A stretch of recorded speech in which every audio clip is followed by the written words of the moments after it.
ഏകദേശം സിമ്പിളും ഒരുപോലൊക്കെ തന്നെ ഇങ്ങനെയുള്ള കൊടുക്കുന്നു. ഒരു പ്രശ്നമുണ്ടല്ലോ. എന്തുവാ? നിന്റെ തന്തയല്ല, എൻ്റെ തന്ത. അങ്ങനെയൊക്കെ ഉണ്ടല്ലേ? ഇങ്ങനെ അമേരിക്കയിൽ അങ്ങനെ ഇരുന്നാ പോരാ, എന്തോത്തിന് ഇങ്ങോട്ട് വരുവാ? നമ്മളെ ആപ്പ ചൈന കമ്പനിയെ പോലല്ല, നല്ല സൂപ്പറാ. ആരാ ചൈനയെ പറ്റി പറഞ്ഞത്? ഇത്രയും ചെറിയ അനൗൺസ്മെന്റ് നടത്തിയപ്പോ ഇത്ര വലിയ കുലുക്കാതെ ഏത് ചൈന കമ്പനിയാണ് അനൗൺസ്മെന്റ് ചെയ്തേ? ആരാണ് ഇവിടെ ചൈനയെ പറ്റി പറഞ്ഞത്? ഇനി ഇവിടൊക്കെ വല്ലതും നടക്കും, തളം മൂക്കും. ഞാനാ പറഞ്ഞ എന്താ എന്നാ ഒന്ന് നീ കളിയാക്കടാ. ഓഹോ, ഇമോഷണൽ ബ്ലാക്ക് മെയിലിംഗ്. ഇവിടെ വന്ന് നിൽക്കും. വാ.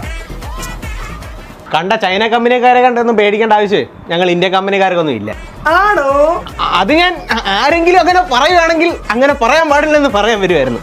അണ്ണാണ് നാണമില്ല ഈ ചൈന കമ്പനിയുടെ ഒക്കെ കാല് പിടിക്കാനൊക്കെ. എടാ കാല, ആ ബ്ലേഡ് ടെക്നോളജി ഇവന്മാരുടെ കയ്യിൽ മാത്രമേ ഉള്ളൂ. വേണമെങ്കിൽ നിനക്കും ആവശ്യം വരും, കാല് പിടിച്ചോ. അണ്ണോ 2 ദിവസം കഴിഞ്ഞ് മാർക്കും. ഓ, അവൻ ഇംഗ്ലീഷ് പഠിക്കായിരിക്കില്ലയോ? ഇല്ല, നമ്മൾ ചൈന പഠിക്കും.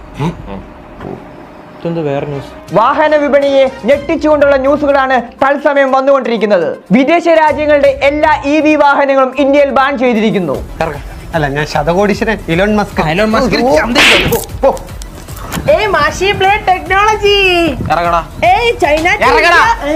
ചൈനയൊന്നുമില്ല, ഞങ്ങൾ കോടാലിയും കൊണ്ടുണ്ടാക്കണം.